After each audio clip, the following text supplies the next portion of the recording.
Hello everyone, आपका स्वागत है मेरी क्लास में। पिछली क्लास में हमने उदाहरण 10वां किया था। अभी इस क्लास में हम एग्जाम्पल 11th करेंगे। इसमें भी कुछ अलग नहीं है। इस क्वेश्चन में क्या बोला है कि 3√2 एक अपरिमेय संख्या है, ये सिद्ध करना। इससे पहले हमने क्या किया था, 5 - √3 एक अपरिमेय संख्या है। तो इसके लिए मैंने एक कॉन्सेप्ट समझाया था आपको कि दो पूर्णांकों का जो गुणा करेंगे, दो पूर्णांकों का जोड़ करेंगे या फिर घटाएंगे तो वो पूर्णांक ही निकलेगी। लेकिन अगर भाग देंगे दो पूर्णांकों का तो वो परिमेय संख्या हो जाएगी। ये मैंने कॉन्सेप्ट पिछली क्लास में आपको समझाया था। उसी कॉन्सेप्ट पे बेस्ड है इस क्वेश्चन को भी देखते हैं। पहला हमारा स्टेप क्या रहेगा कि हम मानेंगे कि माना हमारा ये संख्या जो है परिमेय है। 3√2 क्या है, एक परिमेय संख्या, एक परिमेय संख्या। परिमेय संख्या मतलब कि p/q के भाव में लिखा जा सकता है इसको, परिमेय संख्या है। तो 3/2 क्या हो जाएगा, 3√2 क्या हो जाएगा, p/q हो जाएगा। p/q के फॉर्म में लिखा जा सकता है। लेकिन इसके कंडीशंस क्या होंगे, q कभी भी जीरो नहीं होगा, पहली चीज़। p व q क्या रहेंगे, सह अभाज्य रहेंगे, सह अभाज्य संख्या है। हाँ, अभाज्य है। इसका HCF कितना आएगा, 1 आएगा। p व q क्या है, पूर्णांक हैं, पूर्णांक हैं। ये सब इसके कंडीशंस हैं परिमेय लगने पे। ये समझ आ गया। मैंने बोला था कि √2 वाले को एक साइड में रखेंगे जिससे कि हम उसको प्रूव कर देंगे कि अपरिमेय है। इसके लिए क्या करेंगे, √2 को साइड में रखना। तो इसको कैसे कर सकते हैं, √2 को एक साइड में कीजिए, पर अलग रखिए इसको और सबको एक साथ। p/3q हो गया। p/3q क्या आ गया, √2। अब देखिए, अब इससे क्या, इसको इक्वेशन 1 मान लेते हैं। अब आगे देखिए, p क्या है, पूर्णांक है, पूर्णांक है। पहला चीज़ समझिए, p क्या है। यहाँ पे मैं इसको समझाती हूँ एक साइड कि p/3q दिया है ना। p क्या है, पूर्णांक है, पूर्णांक है। q क्या है, पूर्णांक है। पूर्णांक के साथ गुणा पूर्णांक का हुआ तो पूर्णांक ही आएगा, तो पूर्णांक हो गया। पूर्णांक और पूर्णांक का भाग हुआ है तो क्या आ जाएगा, परिमेय संख्या आ जाएगी, परिमेय संख्या। ये आपको समझ आ रहा है। तो क्या इसको बोल सकते हैं कि p व q, एक सेकेंड, p व q पूर्णांक है। ये हमें पता है चूँकि p व q पूर्णांक है।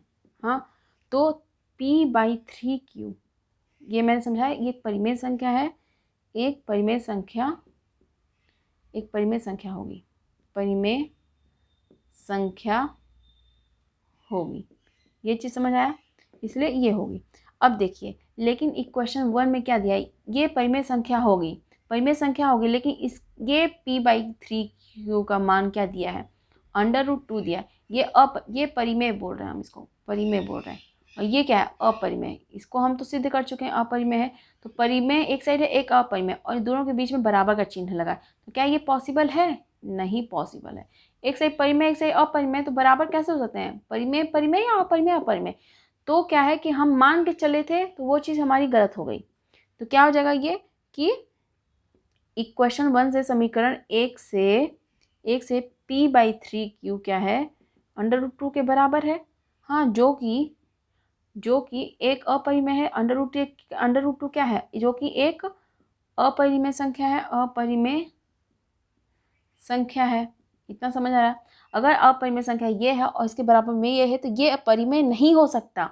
हमने मान के आगे चला कि परिमेय है, लेकिन इसी को सॉल्व करते हैं तो ये परिमेय बता रहा है इसको, लेकिन ये अपरिमेय है। तो ये हमारा कथा, हमारी पूर्व कल्पना जो है, हमारी पूर्व कल्पना गलत है, गलत है। क्योंकि हम p/q के फॉर्म में लेके चलते, फिर कैलकुलेशन किए, एक साइड में इसको किए, तो फिर हमने दिखाया ये परिमेय है तो इसके बराबर का भी परिमेय हो जाते। बट हमको पता है √2 परिमेय नहीं है, तो हमारी पूर्व कल्पना गलत हो गई, ये हमारा परिमेय हो नहीं सकता। और कहना क्या है कि √3/2, अतः √3/2 क्या होगी, एक अपरिमेय होगी, अपरिमेय संख्या है, संख्या है।